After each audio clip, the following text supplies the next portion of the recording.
to the economics lecture from HR Notes. So just a bit about HR Notes before we actually go into the lecture. It's basically an organization that provides a lot of really free and really useful resources for students. And here is just like a list of the most useful ones. But even more so, there's some of them that are really, really useful that even I used when I was studying. So one of them is the study notes. So I think it's a really useful resource, something that's definitely worth checking out. But it's basically a whole database of completely free study notes that have been uploaded by either tutors, people working at HR Notes, or even fellow students just like you. And they're definitely worth checking out, and it's a good idea to check them out and sort of see what kind of resources suit you and see how those notes are written from someone else's perspective. So definitely a resource worth checking out. Lectures, so like the one you're watching right now. There's also the discussion, so it's basically an online Q&A where if you are really stuck with the question, you can actually go ahead and ask, and there are people who can answer it for you and who can go through it for you as well. Okay, there's also videos, so basically videos which you can watch to help with your revision or to clarify some difficult concepts. And ATAR calculator, so that's a really popular one. If you're curious about what your ATAR might be and you just want to have a look or you want to try to predict it, definitely check that out. And there's like just heaps more resources that's worth checking out. So these are all completely free, and I really do encourage you to register and have a look at them, see if they might be useful for you. Okay. More resources, so these are paid resources. So for example, TutorSmart, so if you're someone who's, struggling a little bit with the content and you want a little bit of extra help, you can access online classes. So they have notes, they have weekly classes which are recorded as well, so you can revisit them, or you can even have private tutoring, which can be really useful if you want some one-on-one help. There's also study guides, which are basically printed revision materials, so actual books, physical books, which either have topic tests or they have notes on, or like summaries on different concepts. And lastly, Ed Unlimited, so that's basically a subscription to everything you could possibly need to do well in Year 12. So you have all those study guides, all those topic tests, everything in just one place. Okay, so let's just get straight into the lecture. So we're doing Echo 3-4. We're going to be doing a bit of revision on Unit 3, and we're going to introduce Unit 4. So a little bit about me. So my name's Harini, and I'm currently studying Bachelor of Clinical Science and Doctor of Medicine, so like Med, at Flinders Uni. So that's all the way in Adelaide. So that's why I guess I'm delivering the lecture in Adelaide as well. I tutor methods, Echo, and Year 10 maths at TutorSmart. And then my hobbies are traveling and reading. So in terms of traveling, like with the pandemic, it was pretty difficult to go, but hopefully we'll go on a holiday soon. And then my score for Echo was 47. Hopefully this lecture will help you also get the score that you want. And hopefully we have some raw 50s who are watching right now who hope to get raw 50. Okay, and in addition to Echo, I also did Physics and Methods. So Physics and Methods 3-4 I did in Year 11. So that left me 4 subjects in Year 12, which was Chem, Methods, Besh, and Lang. So pretty intense Year 12. Okay, so a bit of an overview for today. We have the first content block, which is Budgetary Policy. Then we'll go on to Monetary Policy and Aggregate Supply. We'll talk about a few exam tips, some study tips. We'll do an exam question as well to see how you should structure your answer. And then these slides and the recording, all of them will be available regardless of when you watch this lecture. And one more thing, because this lecture is pre-recorded, that means that if you want to ask any questions, you can go to the chat and you can ask, and you actually get a response live. Another thing is we won't have any breaks. So if you've attended previous lectures, you would have noticed that every lecture had a break in the middle, so you could sort of do your own thing. But we don't have breaks for this lecture. We're just going to keep powering on. So if you ever feel like you need a break, just feel free to pause the video and take a break, take a walk, and then come back. So this is an overview of the study design. I'm not going to go into too much detail because I covered this in the earlier lectures, so the lecture earlier in the year. So not going to go into too much detail for this one. But let's go to scarcity. So I'm going to keep referring to scarcity a lot. And that's because it's an underpinning concept in economics. It is the number one rule in economics, and it's literally the reason why economics even exists. So scarcity is basically when we have all these unlimited wants. So all these unlimited wants and needs, and we have a limited amount of resources such as land, labor, or capital to satisfy these wants and needs. And because of that, we're really forced to make decisions on how we want to allocate our resources. And that brings us to budgetary policy. So even the government has a budget. So it has these limited funds that it can allocate to different areas. So for example, there's healthcare, education, defense, and so on. So if the government decides to allocate more money to education, there's an opportunity cost. It's losing out. So there's another industry, another area that's losing out on the funding. So that brings us to actual relative scarcity. So let's talk about budgetary policy.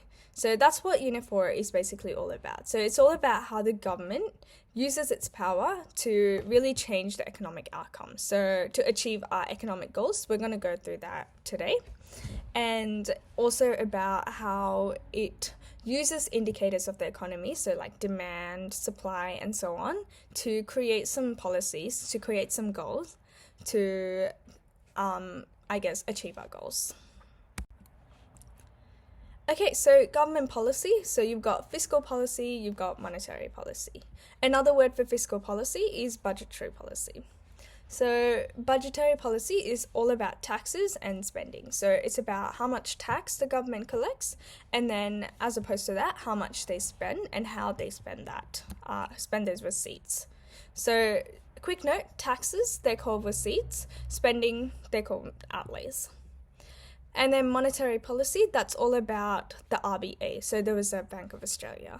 It's about how they set an interest rate, or cash rate is a better word. They set the cash rate, and based on that, they alter the supply of money in financial institutions, so stuff like banks.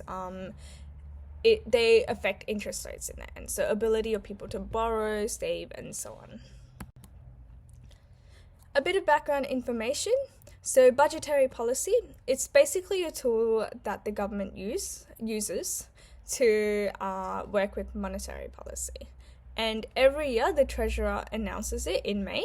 So this year's budget I think it's definitely released because it's June now. So it's announced by the Treasurer every May, except 2019 and 20. So stuff happened then. So obviously they delayed it a little bit.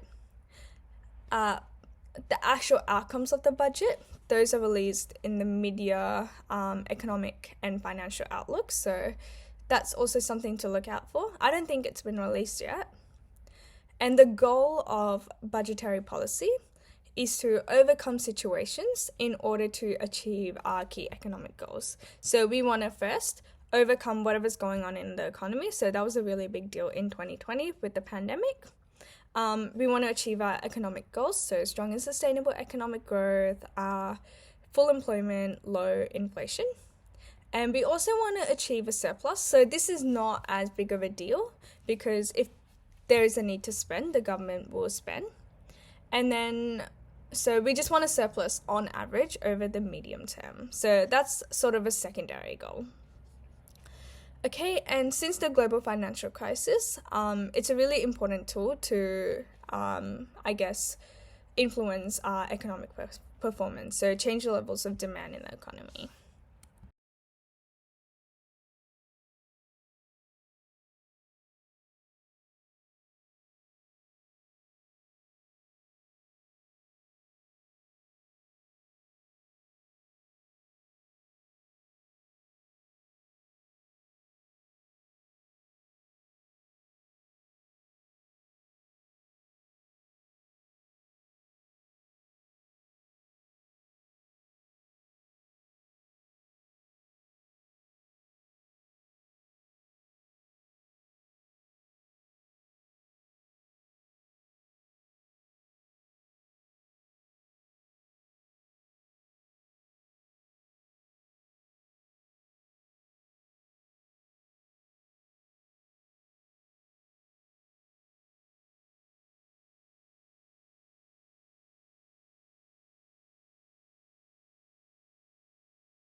This is literally copied and pasted from the budget, so from the Parliament website.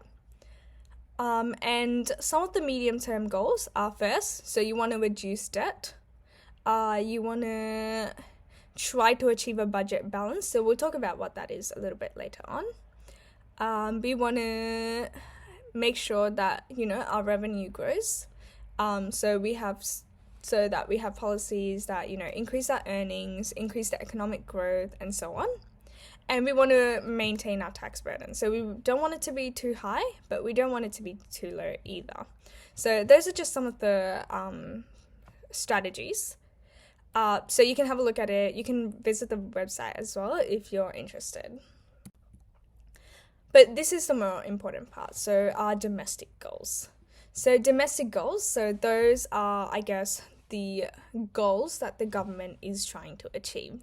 And you need to be able to identify each goal, so each of those 3 goals, define them, and explain how different policies have an impact on each of the goals. Okay, so we've got strong and sustainable economic growth, price stability, and full employment. And those are our 3 goals that the government tries to achieve. So strong and sustainable growth, so we want real GDP, or gross domestic product, so real GDP is fine. And we want it to increase by 3 to 4% per annum. Next, price stability or low inflation, so they're both the same goal. We want CPI or consumer price index to increase at 2 to 3% per annum, and we really want those keywords on average over time. So that's definitely a keyword to include. Lastly, full employment. So that's when we want non-accelerating inflation rate of unemployment. So basically, we want a rate of unemployment that doesn't cause excessive inflation. So that's at 4 to 5%.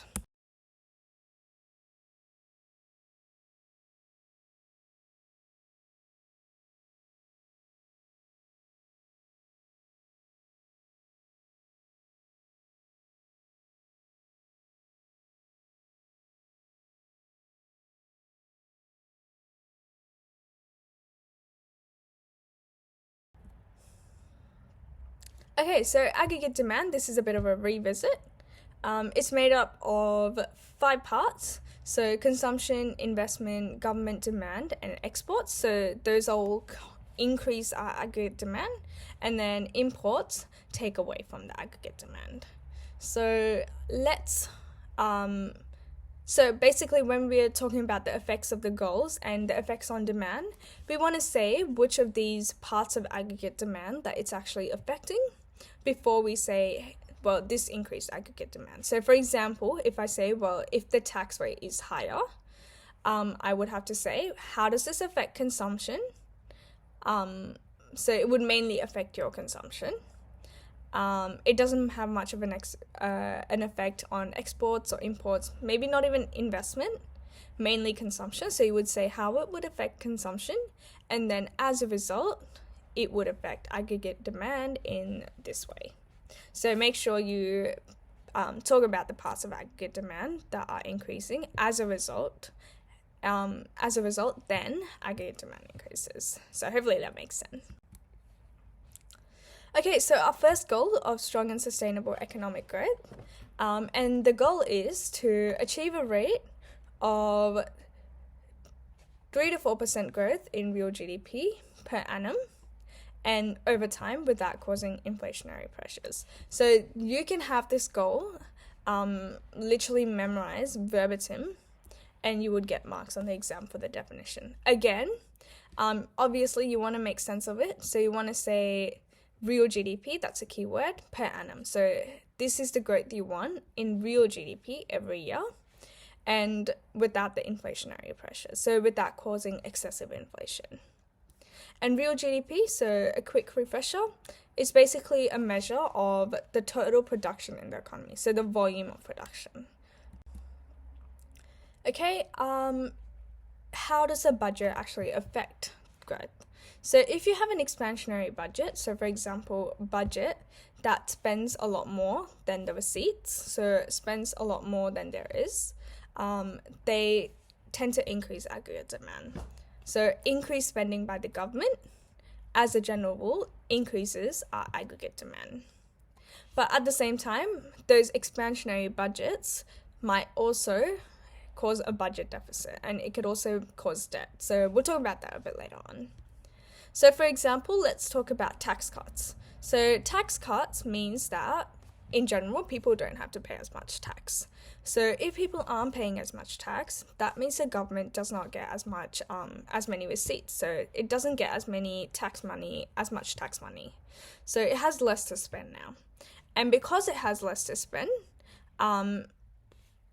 so the government has less to spend, but in the meantime, people, after paying tax, they're now left with more money. So this money they can spend in the economy. So there's a higher consumption spending, which results in an increase in aggregate demand. Another thing that we can talk about is, stimulus payments. So that's a really easy one to talk about. So if the government gives payments to people, so for example, payments to people who, I guess, want to take further study, and the government gives them payments. This payment means that they'll be able to take that study, they will be able to do that, but at the same time, they'll still have money remaining so that they can spend in the economy, so like consumption. Same with businesses, so stimulus payments for businesses. So if there's some small businesses that are struggling, if they get that stimulus payment, it means that they'll be able to use that payment to invest and do all of that.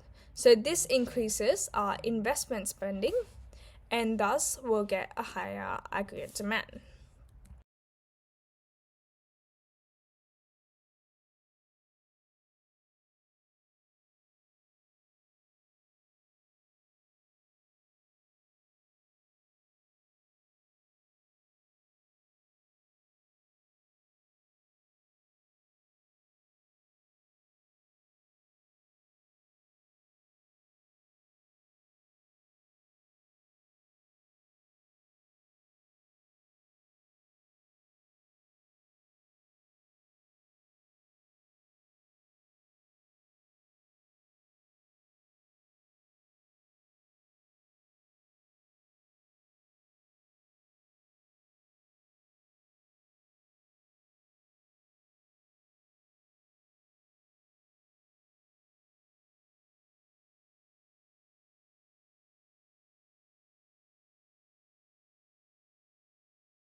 Slide there, it should be unemployed divided by labor force, and the labor force is made up of employed plus unemployed people. Full employment, so our goal is to achieve an unemployment rate of 4-5%. So we don't want too much, we don't want too little. And if we have an expansionary budget, so a budget that's designed to increase aggregate demand, then it could help decrease our unemployment. And that's because, let's say people are spending a lot more, there's higher aggregate demand. That means there's a higher demand for goods and services. And if there's a higher demand, producers now want to meet that demand by producing more goods and services. And to do that, they need more resources. And one of those resources is labor. So they need they need to hire people to fill the labor resources that they actually need. So it could decrease unemployment if there's an expansionary budget. Let's see. Oh, okay, here's the graph of unemployment. A bit of a note to make here. So the heading of the graph is labor underutilization rates. It's not the unemployment rate. So the unemployment rate is here in blue, and you can see that it's been relatively constant recently. Actually, it's been really high, probably around 2020. So it's really peaked at about maybe even 7 or 8%. So it's a pretty high unemployment rate. But then it's fallen, and now it seems to be around 3 to 4%. So just below our goal. But you can see that it's been fluctuating. There's a huge drop in unemployment rate between, let's say, 2020 and 2023. Another thing to keep note of is the underutilization and underemployment rate. So let's talk about underemployment rate first. So underemployment is you're classified as unemployed, but you're not really working to your full capacity. So let's say you work 1 hour a week and you want to work 30 hours a week. That means you are underemployed. So you want to work more hours, but you're not given the opportunity to. Underutilization, so that's unemployment and underemployment together. So people who are fully unemployed, not working at all, and people who are working less hours than they would have liked to. Okay, so let's move on to low inflation now. So the goal of low inflation is to achieve a rate of inflation between 2 to 3% per year. And it's measured by CPI, and it's on average over time. So that's really, really important, that on average over time or over the business cycle, that part is super, super important. And the reason for that is when we measure inflation, we're not just looking at a sudden spike in it or looking at it over a month or something. We're looking at it over a period of time. So we want to make sure that in our definition, we're including that. So make sure at the very end of your definition, you include the on average over time here. Okay, so next we have demand pull inflation, and that's basically inflation that happens because aggregate demand is increasing, and it's increasing so fast that aggregate supply cannot keep up anymore. So that's pretty common. That's one of the most common reasons why inflation does occur. There's also cost push inflation, and that happens when aggregate supply shifts to the left, and there's suddenly a shortage of resources and prices just increase really quickly. So demand pull caused by shifts in demand, cost push caused by shifts in supply. And usually supply shifts if we decrease our productive capacity. So an example of why cost push inflation could occur is if there was, a natural disaster that wiped out a lot of our industries. And then we had shortages, and that would cause cost push inflation. Okay, so let's talk more about low inflation. So let's say we had an expansionary budget. It means you're stimulating aggregate demand, you want more and more spending. That would also cause maybe shortages. That would shift aggregate demand to the right. And that could result in shortages, it could result in prices increasing. So when we have expansionary budgets, as a general rule, it will also lead to higher inflation. If we have a contractionary budget, as a general rule, it could lead to lower inflation because of lower aggregate demand. So aggregate demand shifts left, you have less demand pull inflation. Okay, supply side, so we've got aggregate supply policies. So for example, let's say the government decided to give stimulus packages or tax cuts to businesses. That means that, now it's cheaper to produce, now they're more able to produce and more willing to produce, and that would increase the aggregate supply. So that would decrease inflation because a higher aggregate supply means that we have less cost push inflation, and that would decrease our overall levels of inflation. Okay, so here's a graph of our CPI. So you can see here, the purple graph is probably the most relevant. If you see an odd part of the graph, most likely it happened in 2020. So here we've got inflation, and that's basically, negative. So we've got deflation going on there. And that could be due to how there was all those lockdowns, all those businesses closing during the pandemic. But on the right here, there's a spike in inflation. So right now, inflation is super, super high. It's well above our goal. So while our goal is from 2 to 3%, so we want our inflation to be around 2 to 3%. Currently, inflation sits at around 7%. So super, super, super high. Okay, so let's talk more about the components of the budget before we talk about the different policies. So receipts and expenditure. So basically, the government's revenue or its receipts come from these three things. So it can come from direct taxes, so taxes that are directly on personal income. So that's where most of the receipts come from. So personal income taxes. There's also company tax. So when companies make profits, they also get taxed on their profits. Capital gains tax. So that's basically when you make a profit for selling your assets. So when people sell a house, they often have to pay a tax, which is called the capital gains tax. There's also indirect taxes that a lot of people have to pay, and these are added. So these are not on your income. These are basically levied on your spending. So they're basically added to the price of goods and services. So an example, GST, really big one. That's when you have to pay 10% extra.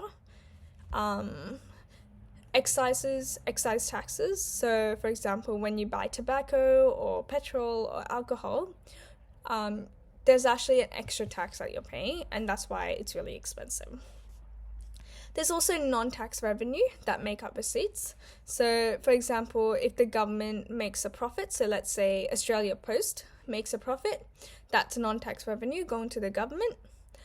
If the government decides to sell its assets, so for example, let's say it decides to sell the Parliament House, that's non-tax revenue. HECS interest rates, so all the students paying their loans who have to pay interest on top of it, extra money for the government, and so on. A bit of taxation vocab.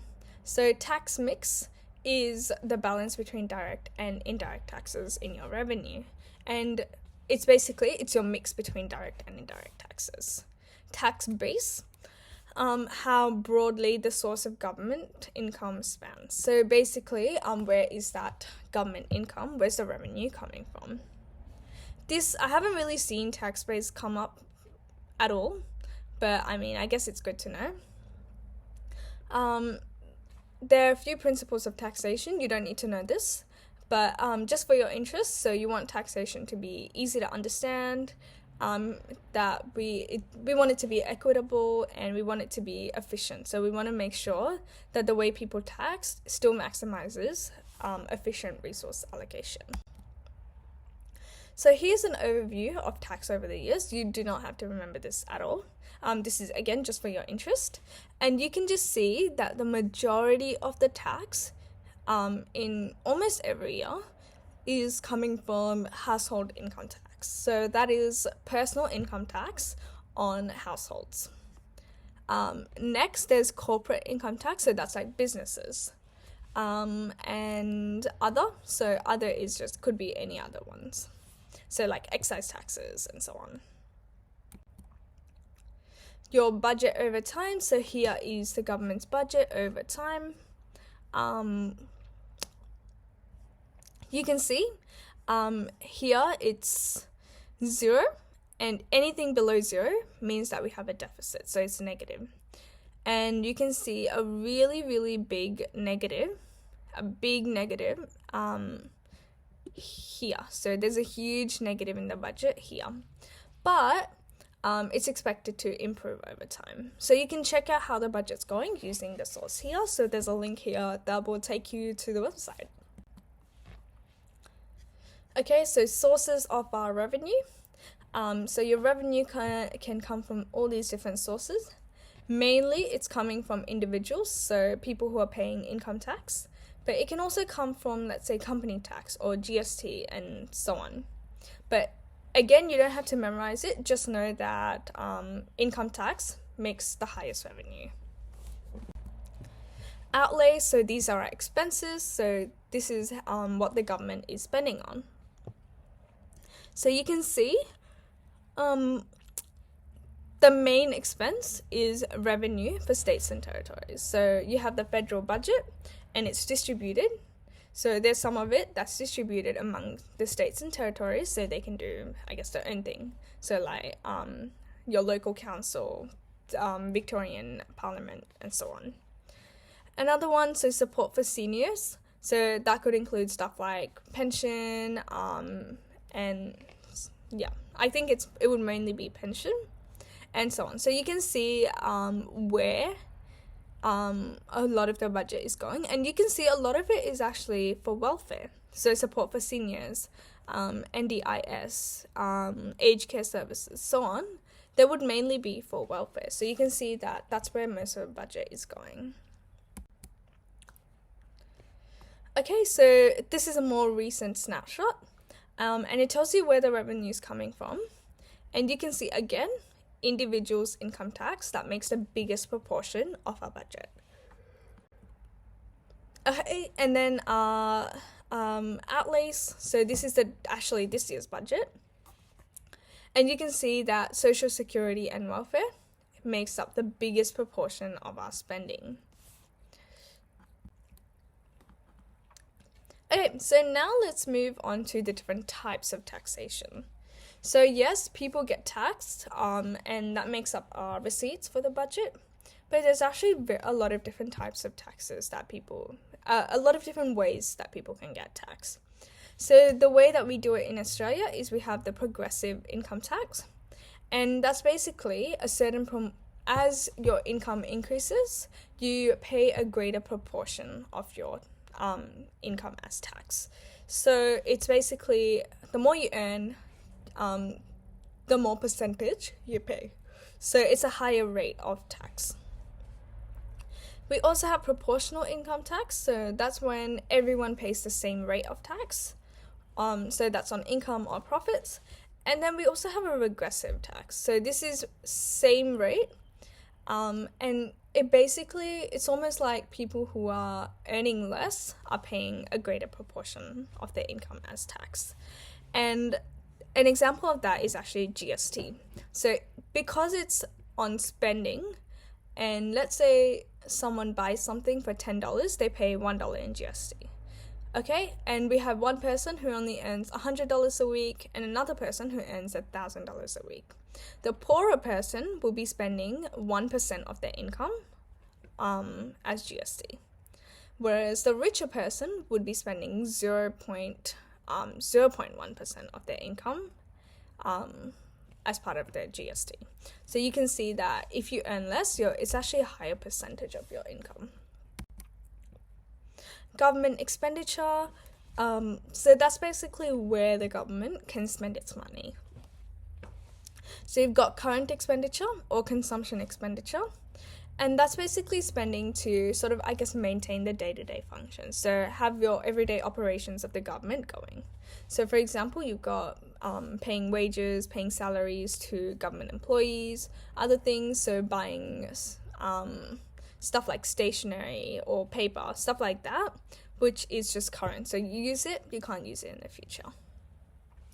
Next, we've got our capital expenditure. So capital expenditure is when you spend on stuff such as like infrastructure or assets, and these are supposed to have better outcomes for the future.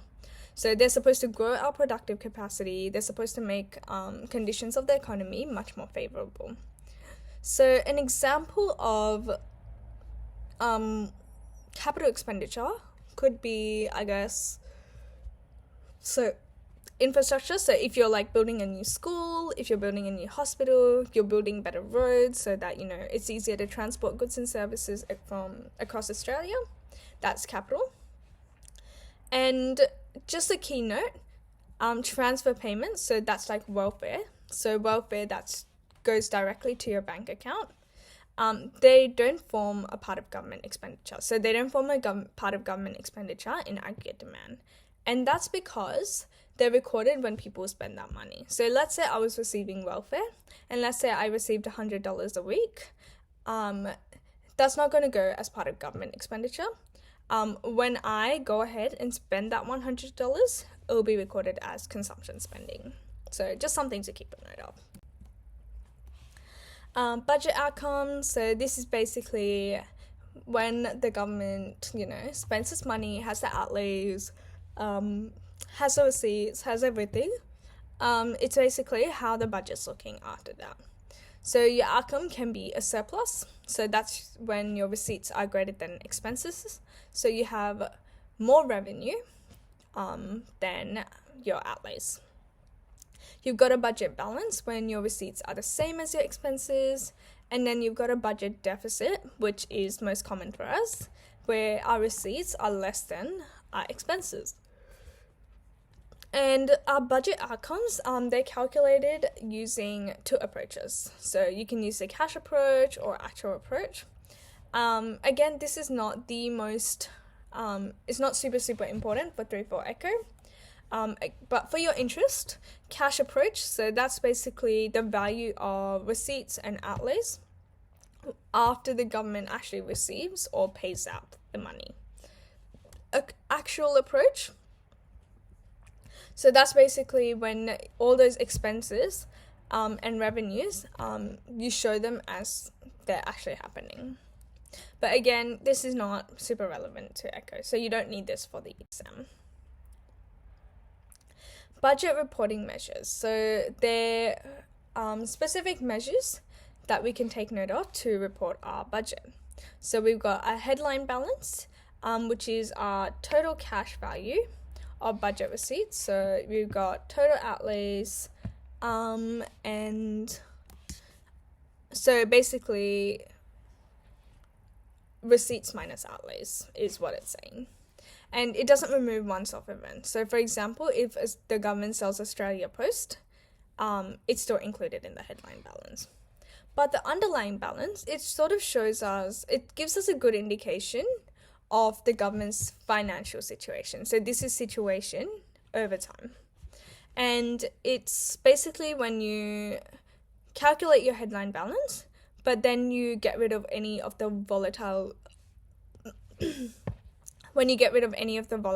events.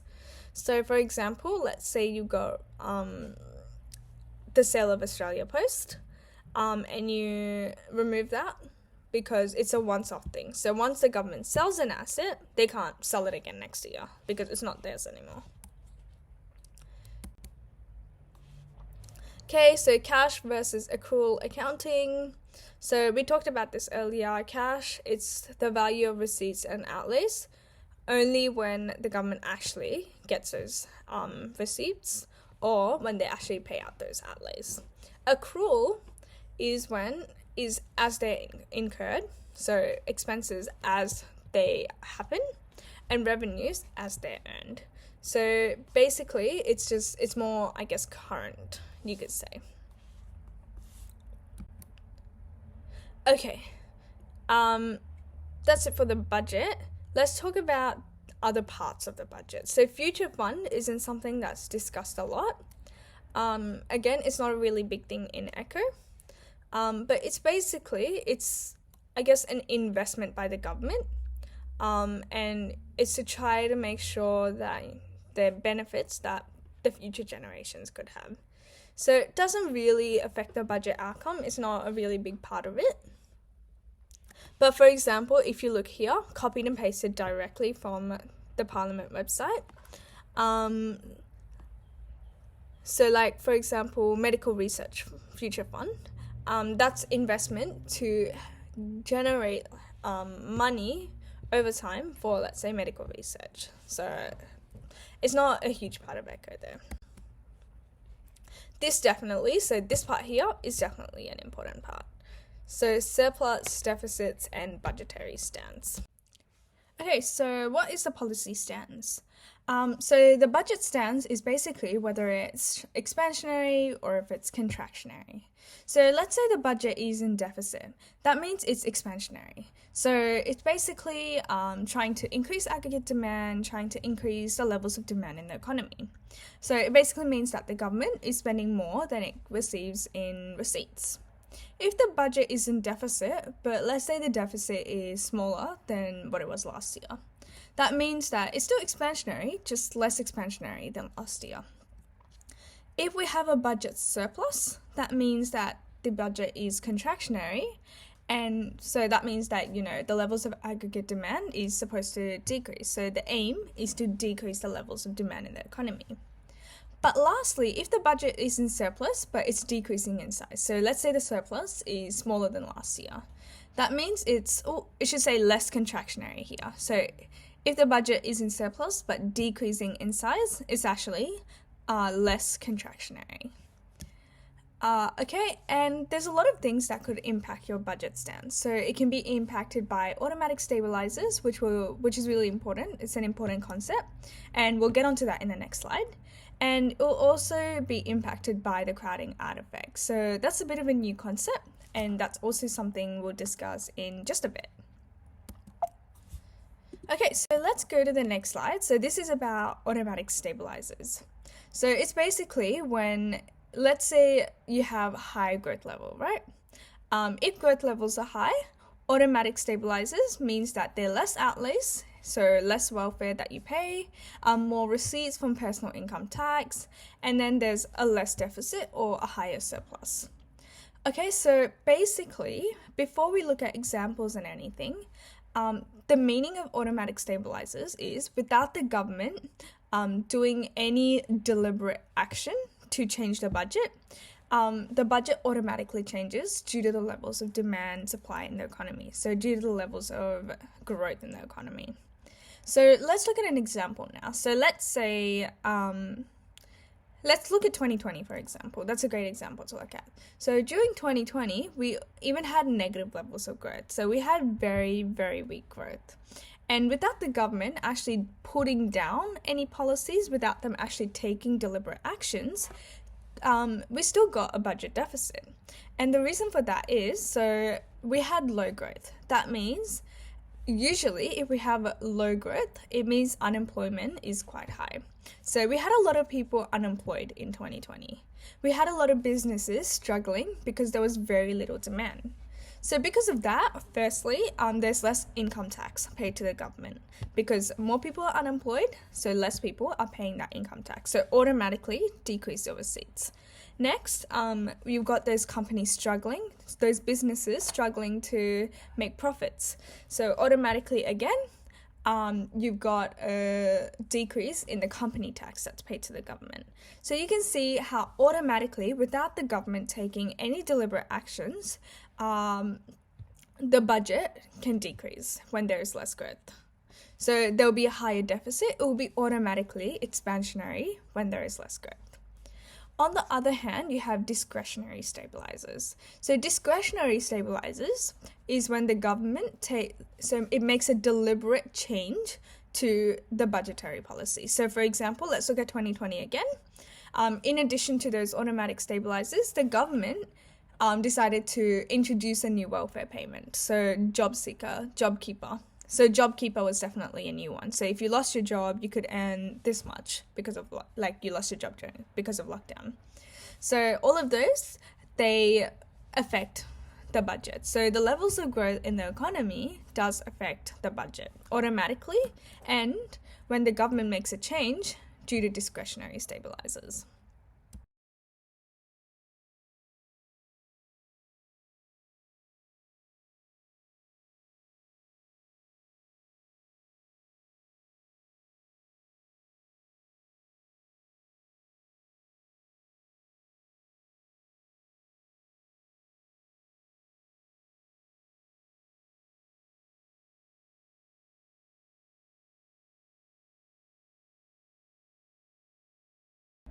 Okay, so let's talk about discretionary stabilizers in a little bit more detail. So discretionary stabilizers are deliberate changes. So when the government makes very deliberate changes to your tax rates, the tax mix, the composition of your budget outlays. So another word for discretionary stabilizers are structural stabilizers or structural factors impacting the budget.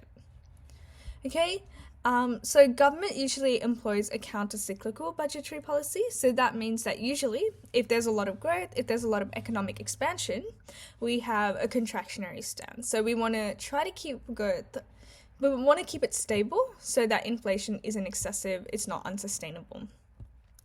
In the same way, if there's an economic contraction, so let's say the economy isn't doing that well, so there's low levels of growth, things aren't going that great. Then we take on an expansionary stance and try to achieve strong and sustainable economic growth. And this will actually help us stabilize that economic activity. So it will help us stabilize the level of economic activity. Okay, so a surplus, it can be expansionary. So, and the reason for that is it's more of a long-term effect. So let's say the government decides, well, we'll have a surplus and our aim is to be contractionary. But in the long term, it can actually have the opposite effect. It can be expansionary. And the reason for that is, so the government becomes a net lender of money. So if we have a surplus, it means that the government tends to lend money to other places, so other institutions, right? So instead of being a net borrower, it's a net lender. So this means that there's less pressure on financial markets. So basically banks, financial institutions, they have a lot more money to give out in loans and so on. So if it can give out loans, if it's more easier for people to get loans or borrow money, that results in crowding in. So crowding in means that we have less interest rates because, financial institutions now have more liquidity, so more, money to give out. So less interest rates, and there's less demand for money because the government isn't borrowing that money anymore. So this increases our consumption because consumers are more able to get loans, and they're more likely to spend. So it also decreases investment. So if you're able to get a loan or invest in a bank, so it increases investment. And it also increases our level of aggregate demand, GDP. So it can be expansionary. So that's sort of what I'm trying to get at here. At the same time, if you have a deficit, it can actually be contractionary. So in the long term, it can cause crowding out. So crowding out of the private sector means that because the government is borrowing money from those financial institutions, so it's borrowing all this money, and that means there's less money available for the public to use. So this can actually result in crowding out.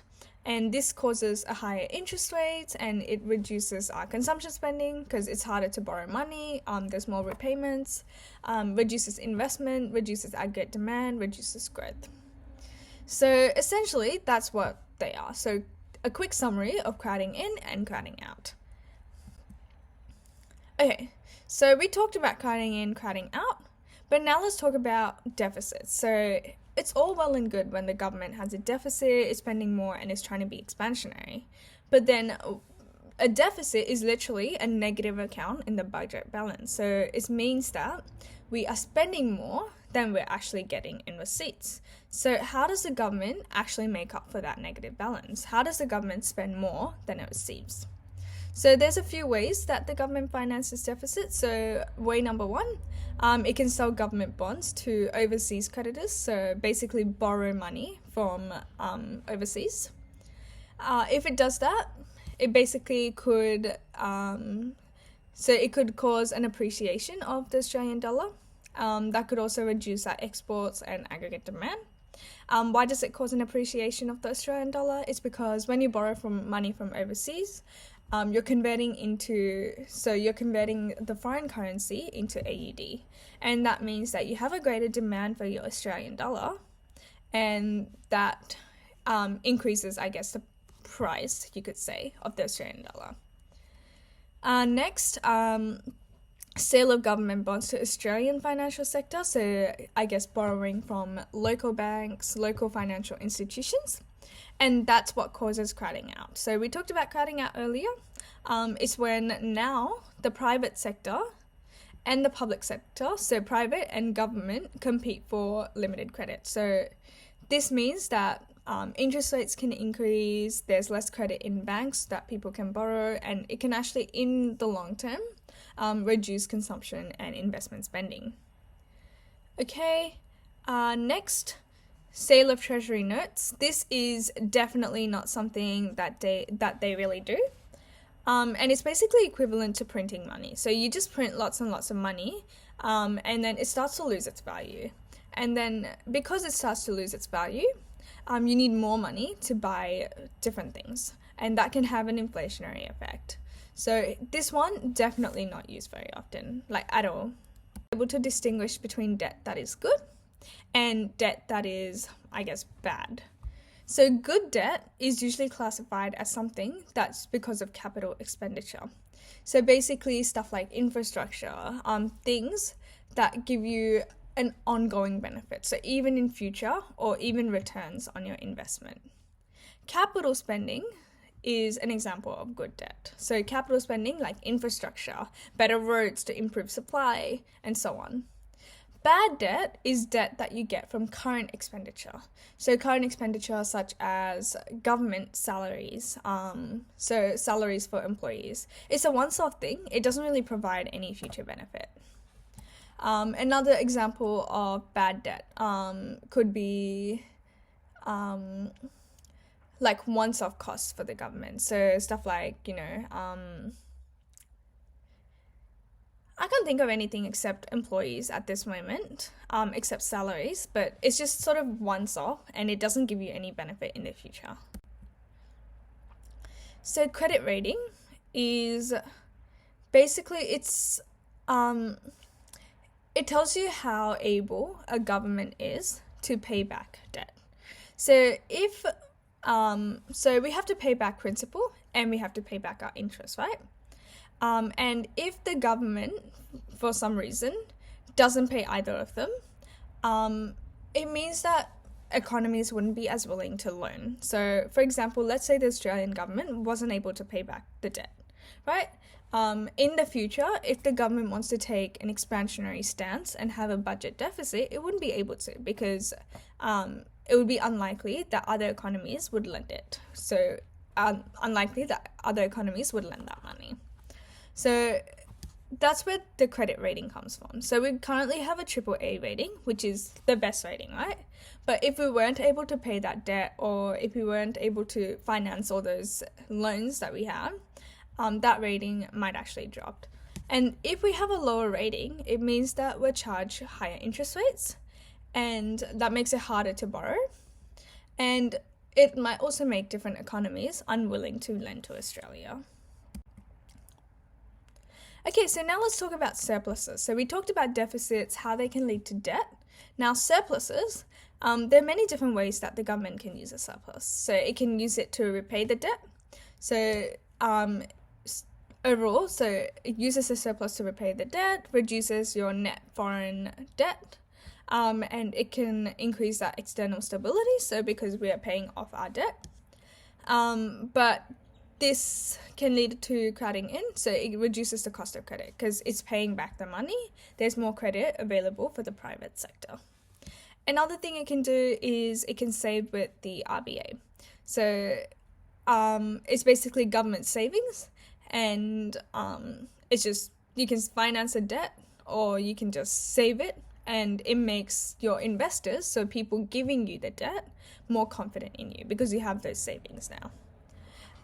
It can add to investment balances, so for example the future fund, and try to get returns in the future.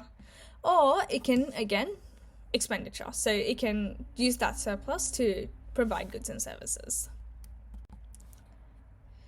Okay, so fiscal policy does have some weaknesses, and the main weaknesses are the first two here, so long time lag and constraints. So those are the two very main weaknesses.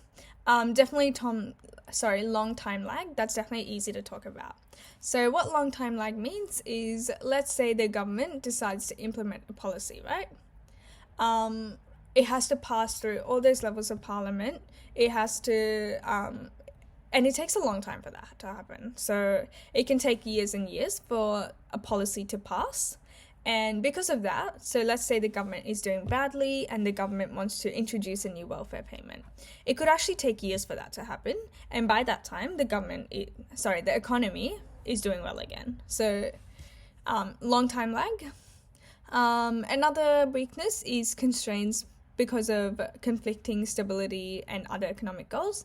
So what that means is if we have contractionary budgetary policy, there's low inflation, yes, so we want to lower inflation, and it increases our external stability, right? But at the same time, it also decreases our growth. Expansionary, it increases employment, it leads to strong and sustainable growth, but it can actually hurt our inflation and external stability. So you can see how they're conflicting. A political constraint, so that's pretty easy. That's basically because of the politics. So different politicians have different ideas, different parties have different ideas on how to spend and so on. And that's a political constraint. And psychological constraint. So consumer and business confidence might undermine the policy. So let's say the government does give out welfare payments, it introduces tax cuts and all of that. If the consumers are still very, very, if they have very, very low confidence in the economy, they're still not going to spend it regardless of that. So it's kind of not going to affect the economy unless the consumers decides to go and actually spend that money. Some of the budget knowledge that we need to know. So in your exam and in your SACs, you would have to know some of the main policies in the budgets and how they affect our goals. So you need to know 3 different budgets. I think the 2022 to 23 and 23 to 24 is actually enough. But if you really want to solidify it, you can also do the 21 to 22. So these are the budgets from, I guess, the past 2 years. And pay special attention to this year's budget. Okay, so let's look at the current trends first. So you need to be aware of what trends there are so you can link them to the different aspects of the budget initiatives. So look at growth. So we've looked at these graphs before, so just putting them all together. So growth is, it was super high at some point, then it fell a little bit. CPI, so that's inflation, really, really high right now. Labor underutilization rate, so unemployment I think it's sitting within our goal, around our goal. So you can see what's happening right now, and you just need to know sort of the trend. So is it within our goal or is it not within our goal? Okay, so that's where budgetary policies come into place. So in 2022 to 23, these are some of the policies. I'm just going to list them out, and we'll link them to demand, supply, and so on. We'll link them to the goals more specifically. So let's look at the one-off cost of living tax offset. So it's basically a tax offset. So it's basically less tax. So these people can pay less tax. So what goal would this affect? This would affect strong and sustainable economic growth because people have more money to spend. That's a main one.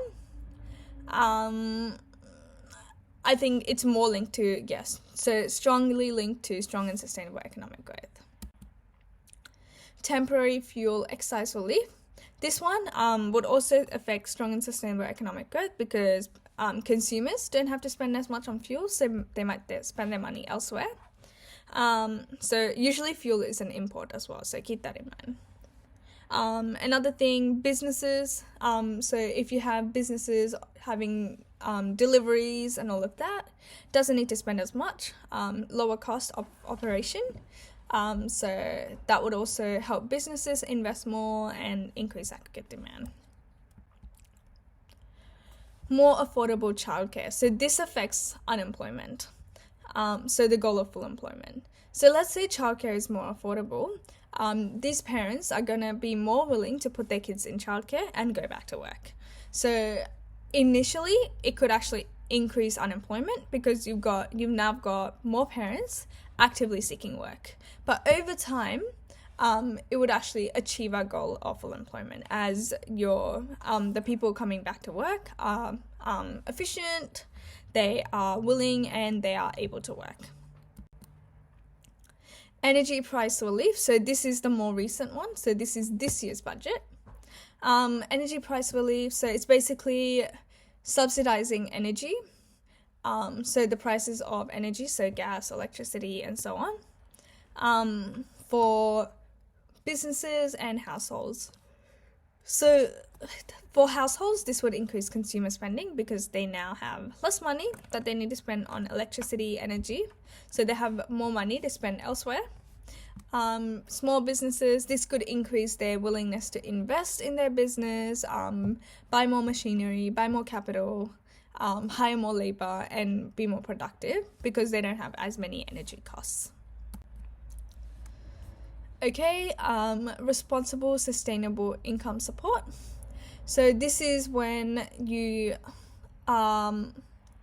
it's basically like welfare, so income support payments. If we're increasing that support, it could have stronger economic growth because people are spending more, there's more consumer spending, higher aggregate demand, and I guess more growth as a result of that. It could affect inflation, so it could increase inflation because of higher spending, so cost push inflation. Another thing, demand pull inflation. So it would increase demand pull inflation. Another thing it could do is it could affect unemployment. So if we have people receiving higher welfare payments because they're unemployed, they might be less discouraged to actually go back to work. But again, that's not a very strong argument. So I think this is most linked to strong and sustainable economic growth. That's number one. And then perhaps inflation. Building more homes. So this one is infrastructure. So that infrastructure always increases aggregate demand. So if we build more homes, greater supply of homes means that consumers don't have to spend as much on buying property, buying their homes. And that could mean that they have more money elsewhere so that they can spend somewhere else in the economy.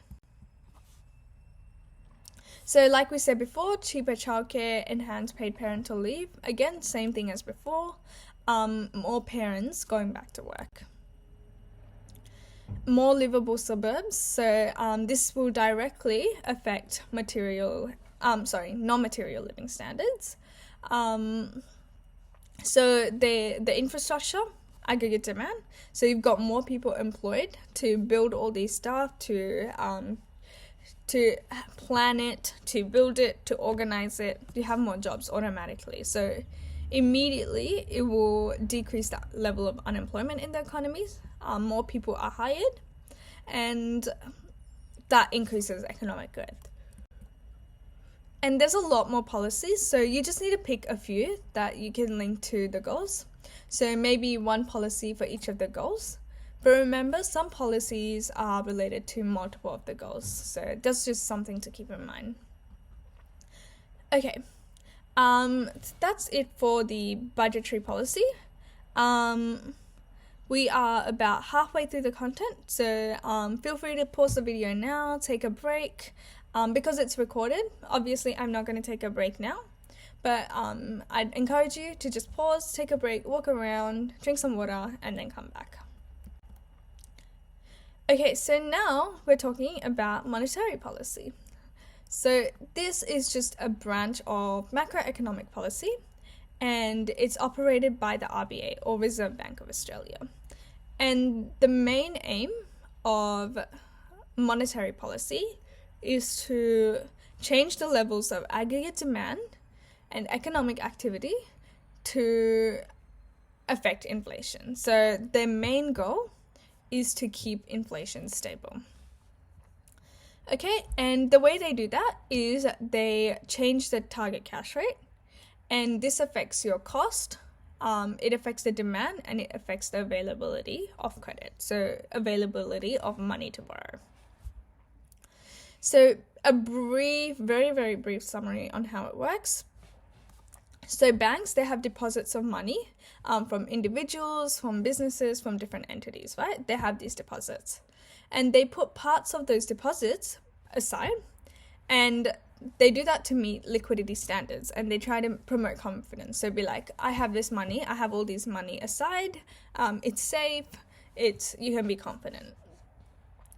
The rest of that money is given to borrowers, so credit-worthy borrowers, and they repay that money with interest.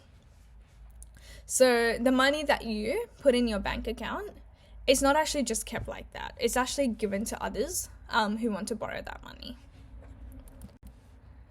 Okay. Monetary policy, yes, it is pursued for all the objectives, but the price stability, so low inflation, that is the number one objective. So that's your core objective, the underpinning objective that rules the RBA. that flat bit right here. So let's say you look at this part here.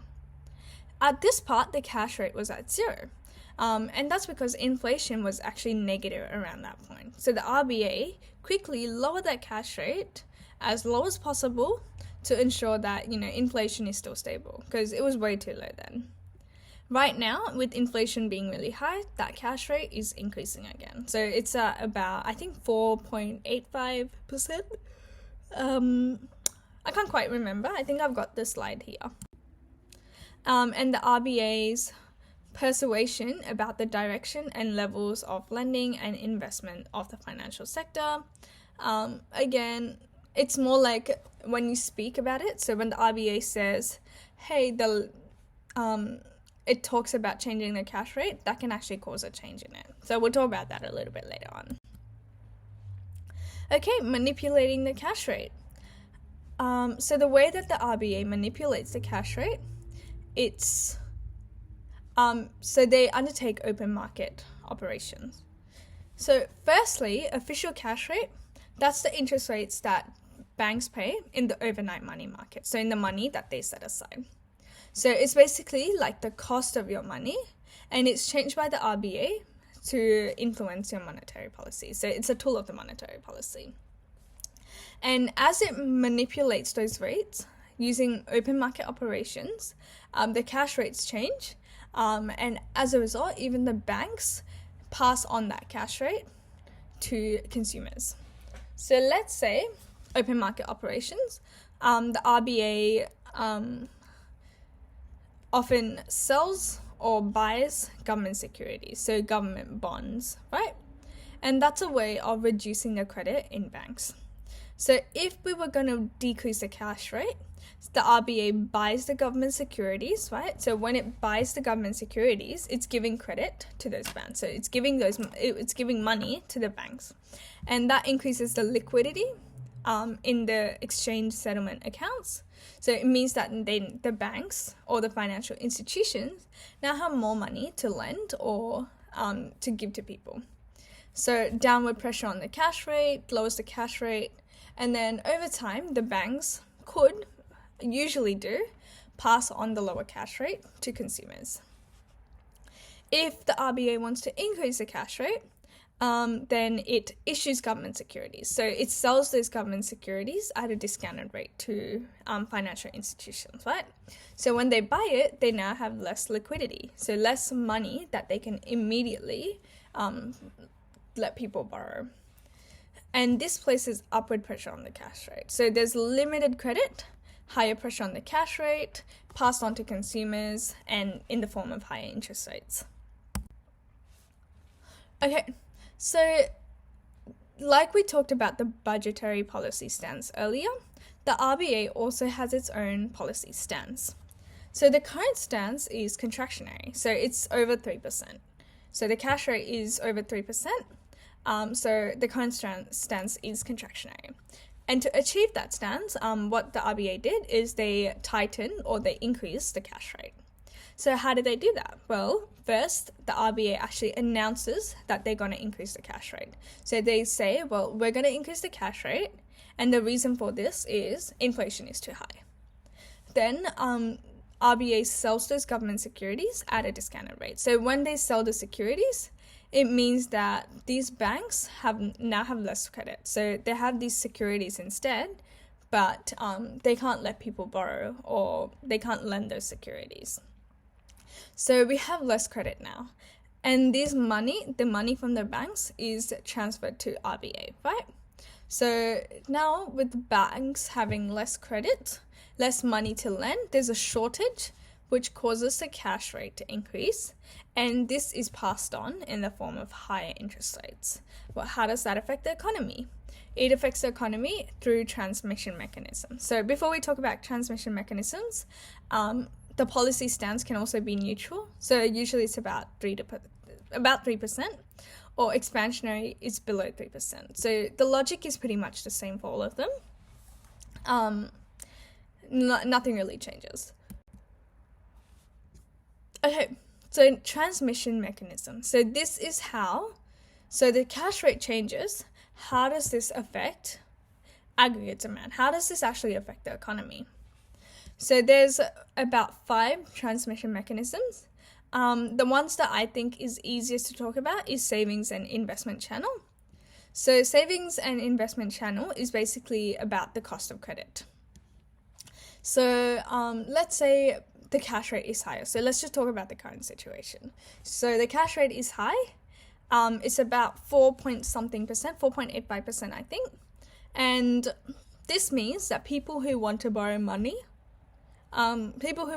that money have to pay higher interest rates as well on their borrowing. So let's say they borrow $1 million. Every year, they have to pay 4.85% of that as interest. So that means that the cost of credit or the cost of borrowing is higher. So that reduces the willingness and ability for households and businesses to borrow money from banks. Okay, so reduce consumption, reduce investment spending. Another channel is the cash flow channel. So let's say we've got people who already have loans, right? So let's say I've already got a $1 million loan and suddenly cash rates increasing and I see interest rates increasing as well. I'm like, okay, that's great. Now I have to pay more interest. I have to pay more money as interest and I now have less money to spend on everything else. So this is basically for people with existing debt. And if the interest rates increase, I have a lower discretionary income.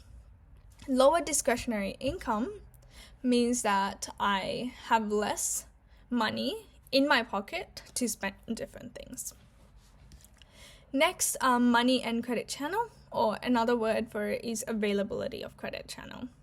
Okay, so it's basically how eligible different households or different people are to get loans.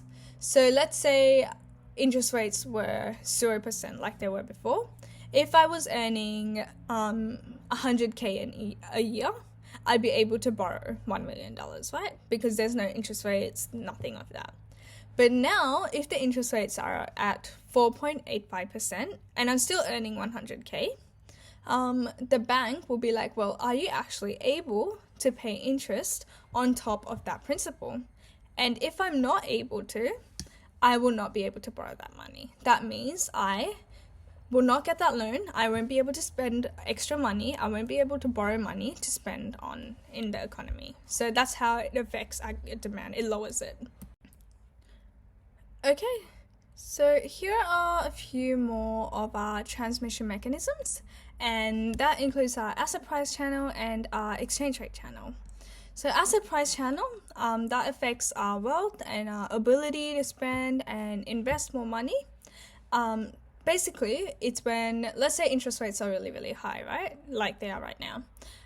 People are less able to buy houses, and over time, those house prices are going to start decreasing. So the property prices will decrease. And suddenly, the really wealthy people who own lots and lots of property, they're like, oh, wait, my portfolio, like my property prices are going down. And they're going to start feeling less wealthy. And because of that, they also reduce their consumption and investment spending, and then aggregate demand decreases. Next is the exchange rate channel. So that's when the Australian dollar fluctuates, and that's based on the cash rate. So let's say cash rate is higher like it is now. So I know on the slides it's like decreased cash rates, but let's talk about the current situation. So let's say we have a higher cash rate, right? That means that there's a higher return of investment on Australian financial instruments. So what that means is if people invest money in Australian banks or something, they get a better return. Okay, so this increases the foreign investments in Australia. So more people from overseas decides to invest in Australian financial institutions. Increased demand for Australian dollar. So to invest in Australian banks, they need to convert their foreign currency into AUD. Okay, they do that. There's an increased demand for the Australian dollar, and this increases the value of the AUD, and it causes an appreciation. If we have an appreciation in the AUD, that means that it's more expensive for people overseas to buy our exports now. So less exports, and obviously, because of that, there's a lower aggregate demand. But just like budgetary policy, monetary policy also has some weaknesses. The very big weakness is time lags in impact. So while budgetary policy had time lags in implementation because it takes a long time to implement the specific policies, monetary policy, it's really quick to implement, but it takes a long time to actually fully affect the economy. So because of how long it could take to affect the economy, it can actually have a pro-cyclical impact. So pro-cyclical means that, let's say growth is high, monetary policy, because of how long it takes to affect the economy, could even affect the economy after we've come out of a recession, after we've increased our growth anyway, and it could actually have a pro-cyclical effect, and that could be really unsustainable. Okay, broad policy instrument. So what that means is it can't affect specific industries. So budgetary policy can provide subsidies. It can provide subsidies to specific industries which are struggling. So for example, when 2020, when we had the whole pandemic, the government was able to subsidize struggling industries, so such as the hospitality industry. So a lot of restaurants had to close down, but they tried to subsidize them to help them stay afloat during that time. Okay, so it's a really broad, but monetary policy is a very broad instrument. So that means that it can't target specific industries. So let's say some industries were really struggling, some were doing amazingly well. Monetary policy would affect them all the same. So it's not specific, can't affect individual industries or sectors. Lastly, monetary policy, while it's in general, it's good for growth and it can change growth, it's the most effective for inflationary issues, so stuff that affects inflation. Okay, at the same time, the consumer and business confidence can undermine the policy. So even if, let's say, the cash rate is low and interest rates are low, if people are feeling really unconfident in the economy, they're not going to be very willing to go ahead and borrow money. And that can undermine monetary policy, might affect it that way.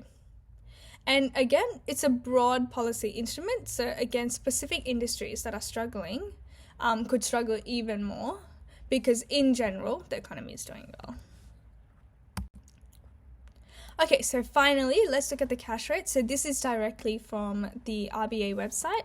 You can hit the link if you want, and you can have a look at it in more detail if you're interested. But again, you don't have to memorize the exact cash rates. 7th of June, the cash rate is 4.1. So sorry, I said it was 4.85. It's definitely not. It's 4.10. I think I confused the 4.10 and 3.85 somehow. Okay, so that is the current cash rate, and it's contractionary. So that's what you should know. You should know that the current cash rate at the moment, it's above 3%. It's contractionary. The government is trying to, or the RBA is trying to slow down inflation. Okay, next, we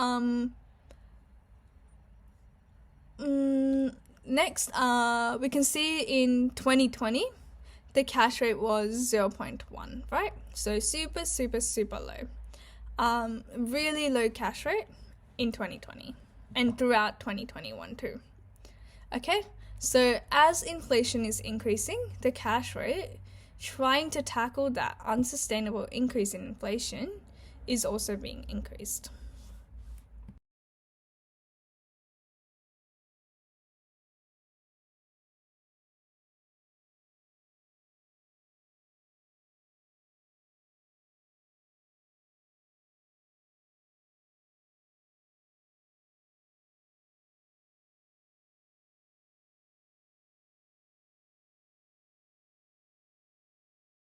Here is just a quick rundown on what policy mix is. So there's two different policy relationships. So you can have a compatible relationship. So that's when monetary policy, budgetary policy, they're both trying to achieve the same thing, and they do achieve the same thing. So they're complementary. So let's say budgetary policy is trying to increase growth, and the RBA complements that with a low cash rate. So they both work together to increase the levels of growth. If it's conflicting, it means that they're opposing each other. So these policies are going against each other. So for example, if budgetary policy is working to increase growth, but the RBA decides to increase the cash rate, they're working against each other. Okay, another conflict is due to crowding out or crowding in. So because there's limited credit in Australia, if the government is increasing local borrowing to, finance the credit, then there's a higher pressure, there's an upward pressure on interest rates. So interest rates increase. And if the RBA is trying to loosen the cash rate and lower it, it's kind of conflicting with the government. Same thing with the surplus, like crowding in. When the government is, borrowing less money, paying back the money to local accounts, interest rates are lower because there's less demand for credit. So less demand for credit from the government. And this can actually increase the investment, aggregate demand, and it can conflict with the RBA, which is trying to increase our cash rate. So that's where it can start to get a bit conflicting. There's also different goals. So one of the main roles of budgetary policy is to promote strong and sustainable economic growth. But the main goal of the RBA is to lower inflation, keep it stable. So this can actually be quite conflicting.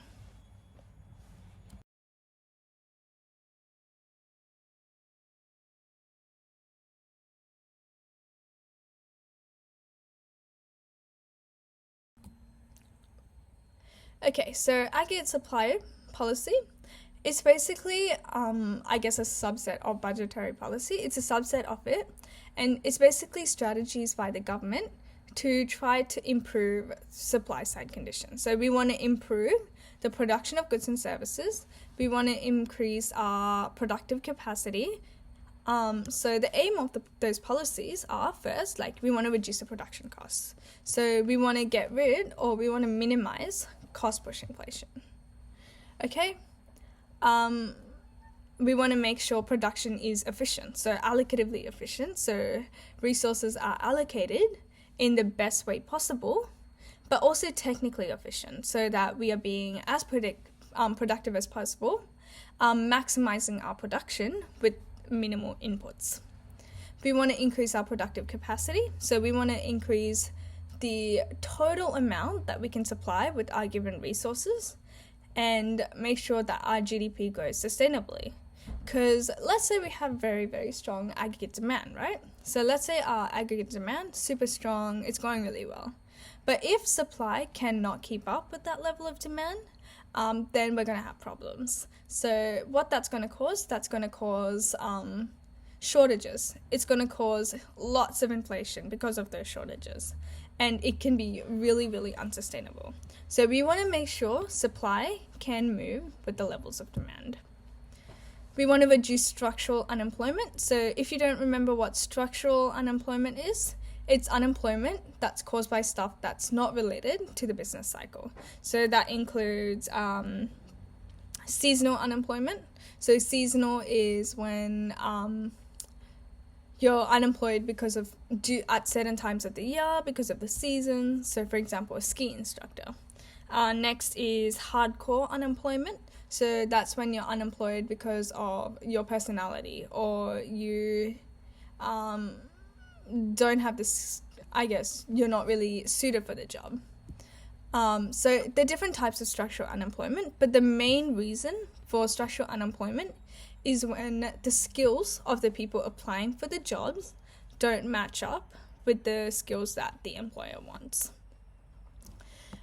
We want to make sure that we can improve our productive capacity, improve our efficiency, so that we can be internationally competitive. So if we're super efficient, it means that we can lower our prices and make our goods really appeal to international consumers. And overall, we want to increase aggregate supply. So like I said, make sure that it's in line with aggregate demand. Okay, quick meaning of productive capacity, because that's a really important concept when it comes to aggregate supply policies. So productive capacity, that's your absolute maximum level of production that any country can achieve, so can obtain from the available resources. So in the long term, Australia's economic growth, it's limited by our productive capacity. So if we're not able to expand our productive capacity, we cannot achieve sustainable economic growth. Okay, so let's do a little bit of a recap on efficiencies, because these are very important and they often do come up in SACs or exams. So allocative efficiency, that's when we try to make sure that resources are allocated in such a way that they provide a net benefit to society. So they're allocated in such a way that they satisfy the needs and wants of society, but at the same time, they maximize living standards. Okay, so if we are achieving allocative efficiency at this very point, and I was like, okay, let's reallocate resources, let's make a minor change, that would result in a suboptimal resource allocation. So any other way of allocating the resources would not maximize living standards. So that's allocative efficiency. So that one point where resources are allocated so that living standards are maximized. Okay, so next we have productive or technical efficiency. So this one's relatively straightforward. This is when you have businesses and they try to minimize input, maximize output. So they try to use as little resources as possible to produce as much as possible. So they're more productive. Dynamic efficiency, so that's when firms or industries, they're being really adaptive. So they respond very quickly to changes in demand, changes in market conditions, and the way that they use resources. So an example of dynamic efficiency is, let's say, it could be because of taste. So let's say summer's almost over, winter's coming, right? Consumers' tastes start to shift toward winter stuff. So stuff like jumpers, stuff like jackets, and so on. So people, suppliers, which are making clothes, they should be able to quickly shift their resources from making, let's say, swimwear to making like jackets and hoodies and stuff like that, which consumers actually want at that time. So they need to be very dynamic. They need to change the resources. Another way of being dynamically efficient is when consumers start to become a little bit more sustainable, so climate conscious, environmentally conscious, right? So producers try to advertise, so they try to make goods and services from stuff that is environmentally friendly. So they're like, oh, this tray is made entirely from bamboo, not plastic, and so on. So you are being dynamically efficient, changing your resources, changing what you produce, how you produce it, to make sure that consumers' tastes, their needs and wants are met. So that maximizes satisfaction. Okay, so again, recap on ECO goals. So we want strong and sustainable growth. If we can increase our productivity and productive capacity, it will help us achieve not only strong growth, but sustainable growth as well. So we want to keep inflation in check. Low inflation, so we want to make sure that higher productivity and all of that, that gives us a reduction in production costs. So we want to reduce cost inflation. Full employment, we want to make sure that resources are efficient. So we want to make sure that labor is really, really efficient so that there's more demand for that labor over the long term. An example of that could be, let's say, we have, let's say, the car industry, right? Car industry, let's say people were really efficient, they were quick at making cars. So the labor was really great. That means that over time, these companies are going to be more willing to hire labor resources. So that actually helps our goal of full employment. Let's look at some examples now. So an example of aggregate supply policy is infrastructure. So definitely number one. In the short term, it can actually, it can cause inflation. It can increase the levels of growth and demand in the economy. But over the long term, it actually helps supply as well. So let's think about economic infrastructure, right?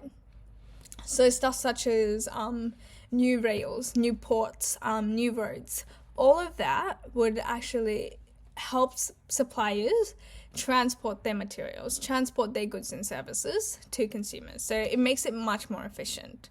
So a new road connecting Melbourne to Sydney that reduces the travel time, that would make labor much more, that would make, transport very efficient.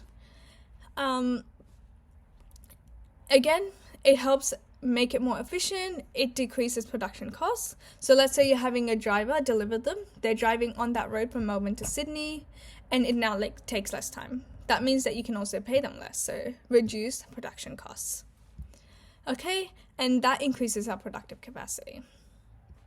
Next, social infrastructure. So this is more about collective, like community services. So stuff like education shortages, labor bottlenecks, stuff that causes unemployment and so on. So that's social infrastructure. Okay, another example is the National Saving Promotion. So this is about closing the savings and investment gap in Australia, right? So surpluses help increase those national savings. So for example, budgetary policy surplus, it can cause crowding in. It means that there's less competition for credit, more borrowing, and so on, right? So there's more investment. Businesses are able to borrow money to invest. They can expand their production with this new investment, new capital, and it can boost aggregate supply. Next, trade liberalization. So this one is a pretty big thing. Let's say you have trade barriers, right? So let's say everything that you buy that's imported, you have to pay an extra tax on it. So essentially, it's more expensive to buy imports, right? That means that Australian industries don't have as much competition. They're not forced to be innovative. They're not forced to be creative. So they're not really incentivized to be super productive. But if we remove those trade barriers, if we remove them, this means that now Australian industries have extra competition from overseas. So they're forced to either be super productive, change the way that they produce and make sure that they can lower their prices, or they're going to go out of business. So trade liberalization, it can have positive effects if industries are able to cope with it and really reform their way of production. But if they're not able to, that can have negative effects because you're going to have Australian industries that start to shut down. They're not able to cope. It also brings me to the point of comparative advantage. So if we have trade liberalization, it means that now we have economies of scale, right? So each economy or each country produces things that it's good at producing and then trades them with others. So for example, Australia, we're really good at producing coal, iron ore, and all of that. And then because we produce lots and lots of that, we can spread out our costs over that. And it also gives us a comparative advantage. So let's say because we have such great natural resources, so for example, we have good access to coal, we have lots of land for agriculture, growing livestock and all of that. So that gives us a comparative advantage over another country. So for example, let's say Japan, which doesn't have as much land to work with. So this means that we have a comparative advantage to trade goods and services that we are good at producing. And then we can buy goods and services that other countries are good at producing. So for example, Japan is very, very well known for its good technology. So we can import their technology and we can export our agriculture, livestock, and so on. So essentially, the point of trade liberalization is to try to get rid of protectionist policies. So policies that try to protect our industries from overseas industries. Okay, let's look at some of the protectionist policies. So tariffs is a big one. So that's when you have an indirect tax on imports. So this makes imports more expensive, people less willing to buy them. So that protects Australian industries. Subsidies, so payments to local industries to help them be more productive, improve their productive capacity. Again, it's protectionist because it's not really encouraging them to be super productive when they're just getting the payment and they're using that payment to continue production. Import quotas. So basically, when you import something, the government's like, okay, you can only import 100 of this item and that's it. Anti-dumping legislation. So dumping is not, it doesn't mean like you're importing stuff and they just dump it on the coast. No. So anti-dumping is basically if they get goods and services and they sell it below the cost price. So they're not making a profit, but they're trying to kill off the other industries. Capital or ownership restrictions, that's when you have restrictions on foreign investment in Australia. So people overseas are not as able to invest in Australian industries. Okay, so free trade agreements, that's when we're going closer to trade liberalization. So let's say we have trade agreements, right? Free trade agreements. First thing that happens is the protectionist policies, they sort of are dismantled. So the Australian industries are exposed to overseas competition, okay?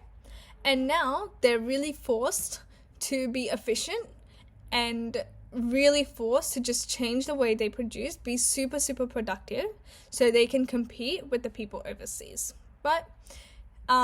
Okay, so they're supposed to be super efficient, they lower their production costs. Again, this is an ideal situation.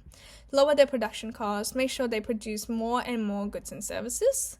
This increases our aggregate demand because now things are cheaper, people are more willing to buy them.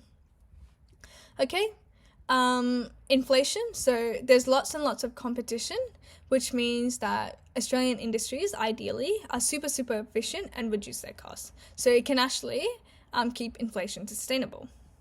External stability. So we increase our international trade because we are internationally competitive now. So we've lowered our prices, we're being productive, and our goods start to appeal to international industries. So this increases our exports and increases our market share. Also, increased exports, increase aggregate demand. Employment, so in the short term, we have higher structural unemployment because there's some industries which aren't able to compete with overseas. So that can actually cause structural unemployment. But in the long term, hopefully, if these industries are able to adapt, able to be super productive, be competitive, we can have increased employment. Equity, so we have decreased inflation, increased real income. So because as we become more productive, the gap between inflation and our wage growth is sort of smaller. Employment issues, so basically in the short term, obviously more unemployment, but in the long term, there's less people who are unemployed. So people who are really skilled will stay employed. Okay, so an example of free trade is the CPTPP. So that's basically a partnership with Japan, and it's basically beef tariff reductions to Japan. So we're removing our cheese tariffs, we're removing the beef tariffs so that it's more easy for us to sell our goods and services overseas. Okay. We're also giving online education, so we're providing online education. So for example, uni education to people overseas. So so that's an example of a service. So basically we're trying to make trade a little bit more free, we're trying to remove those protectionist policies. Industry policy, so this is to correct our market failure so that we can have a more optimal investment on different resources. So an example of that is tax concessions for businesses that invest in R&D. So R&D is research and development. So research and development is really good, and it's something that has a positive externality and it's underproduced. So research and development, it doesn't have immediate gain, right? So people undertake research and development, it takes a long time to actually figure something out. But when they do, it can actually help make production much, much more efficient. Example is in farming. So if we have genetically modified food, if we have genetically modified produce, it actually grows much quicker. And if we can do research and development to make it sustainable, grow in a safe way, then it's actually like it's a breakthrough for production. So it can be really useful. We just need to make sure that we invest in it. So this is from, again, this year's budget, investing in a more productive and safer digital future. Okay, so this helps businesses access more safe, more productive digital technologies. So this will allow them to make sure that the services they provide are much more efficient. They're not subject to scams or anything that would slow it down. This one's a really, really good example. So education is a great aggregate supply policy. So if we invest in skills and training, we are reducing the level of structural unemployment. So for example, if the government is funding free TAFE courses and subsidizing VCE courses, subsidizing uni courses, it can actually help upskill a lot of people. So these 300,000 people who study a TAFE course with skills that are in demand by employers, they are likely to be employed. They're likely to be productive. They're likely to have the skills to do the job really, really well. Okay, and this actually helps and makes the level of production really efficient. It increases our productive capacity because we now have 300,000 more people who are skilled enough to take on different roles, so to complete different tasks that are in demand. Boosting skilled migration. So this is another really great example. If we're having more skilled migrants coming into Australia and applying their skills to the workforce, it actually means that we're much more productive again. So it means that we're able to work much more productively. It means that we can, these migrants can use those skills to improve the productivity in the workplace. Okay, so if workers are really productive and if businesses in general can be super, super productive, it reduces real unit production costs. So what that means is, so overall, let's say a business has to pay $1,000 to produce, let's say a business is paying $1,000 to all of its workers for producing 100 items, right? So each item has a cost of about $10. But if these workers become super productive, they upskill, they're more skilled now, and they can do the task much more quickly, but to the same standard. And they can now, these employees are able to produce 1,000 items instead of just 100. They're lowering the unit production costs to $1. So it would make a significant impact on the business's ability to, I guess, lower prices and keep costs low. Okay, so that's it for all the content. So we're done with all of the theory now. So really, take another break, give yourself a pat on the back, because I know I have been talking at you for so long, and it's a lot of content, definitely not easy. So definitely take an opportunity to pause now, walk around, take a break, take a breather, and come back. Okay, so we're done with the theory. Good job.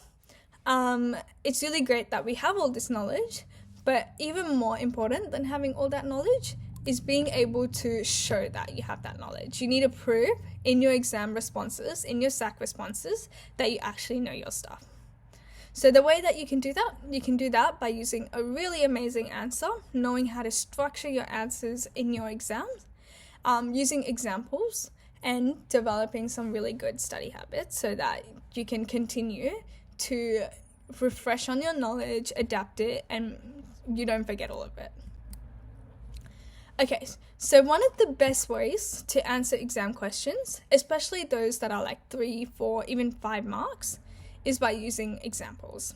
So you want to remember examples from the budget. So remember, like I said before, the different policies, how they affect the goals.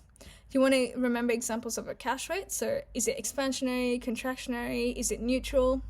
Trends regarding the economic goals. So like you can say, overall, there has been a significant increase in inflation. Unemployment is currently within our goal. So on. So you need to know the different trends, and you want to know the aims of the government and the RBA in relation to the policies and the trends. So what is the government doing to achieve our goals, to counter the trends in the goals? And what is the RBA doing to achieve inflation, so sustainable inflation? We want to be able to use those examples. So let's say it's a question that's about microeconomics, right? Demand and supply. We want to use examples that are obviously microeconomics related. So just keep in mind, look at the question and think about what example would be the most suitable. And your example doesn't have to be amazing. It's not English. You don't have to sort of integrate it in your text and have it smoothly running in your sentence. You can literally say, for example, inflation was 7%, and as a result, RBA increased the cash rate to 4.1%. So let's do a question together. So this is a very, very common type of question, and it's basically asking us to distinguish between allocative efficiency and dynamic efficiency. It's the 2018 exam. It's worth 3 marks, okay? So it wants us to distinguish between the two, 3 marks. And the way that I like to do it is think about how many marks there are and how many points I need to include. So if there are 3 marks, as a general rule, that would have 3 main points. The first point is your definition for allocative efficiency, okay? So economics definitions are really, really useful. So define allocative efficiency. So allocative efficiency is when resources are allocated to produce a mix of goods and services that maximizes society's satisfaction and living standards. Again, it's what we talked about. Then we define dynamic efficiency, because that's the second efficiency they're talking about. Dynamic efficiency is how quickly suppliers can shift resources in response to changing demands of consumers. Okay, perfect. So we've got 2 points here. But where's our third point coming from? What else do we have to define? Is there anything else to define? So let's think about that. What now? It's talking about distinguishing between the two. So the key word here is distinguish. We need to make sure that to get that 3rd mark, we need to make a distinction between them. So we need to find a link between allocative and dynamic efficiency. So what's a link? Well, if we have a high dynamic efficiency, it means that suppliers can quickly shift their resources to satisfy demands for goods and services and maximize living standards, right? And this allows allocative efficiency to be achieved quickly over time. So basically, achieving dynamic efficiency means that if there's just changes in demand, we can also achieve allocative efficiency really quickly. So that's the link between the two. Now we just put them all together. So we've got those 3 points, right, which will get us 3 marks. And now we need to make sure that we can put them all together. And here we go. So allocative efficiency is achieved when the resources are allocated. Okay, so that's the yellow part. The blue part, or the aqua part, is dynamic efficiency and the definition of that.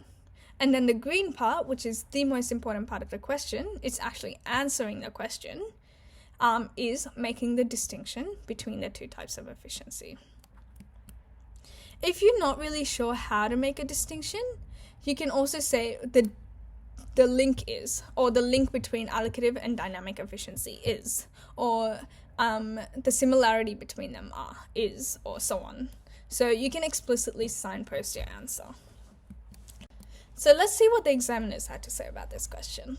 So only 23% of the people got full marks. And a lot of people would have looked at that question and they would have been like, it's a really easy question. It's a really straightforward question. So why did only 23%, so less than even a quarter of the people, get full marks?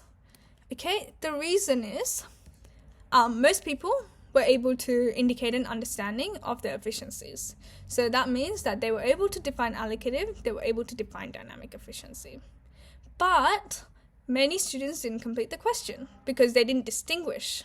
So here, you can't get full marks until you fully complete the question, answer it. So make sure when you check your answers, you are double, triple checking to make sure that you are answering that question. And if you're ever unsure, a good way is to use dot points to start with. So 3 dot points, 3 marks. Okay, so that's it. Now you know how to answer questions. You have all this knowledge, but you also have to know how to learn. So how to practice that and how to perfect it.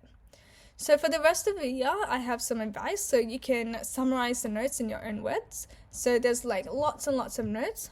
You want to make sure that you understand it. So don't be like all my friends are making really aesthetic notes. They're really pretty. I want to make really pretty notes. I want to spend hours on them. No point. If it's not helping you, don't do it. So you want to make sure that you learn in a way that helps you. So a good way to learn is, especially in economics, is summarize your notes in your own words. So I have a few pictures of my notes that I did, and you can see how much they're summarized. So those notes summarize in your own words, and you and only you need to understand them. Make sure that you get a list of important events in the economy, important statistics, and different policies. So again, I'll show you what I did in my notes so you can get an idea of how you could list them out potentially. And lastly, and this is probably the most important, over the year, make sure you start practicing exam style answers. So make sure that you keep practicing that skill.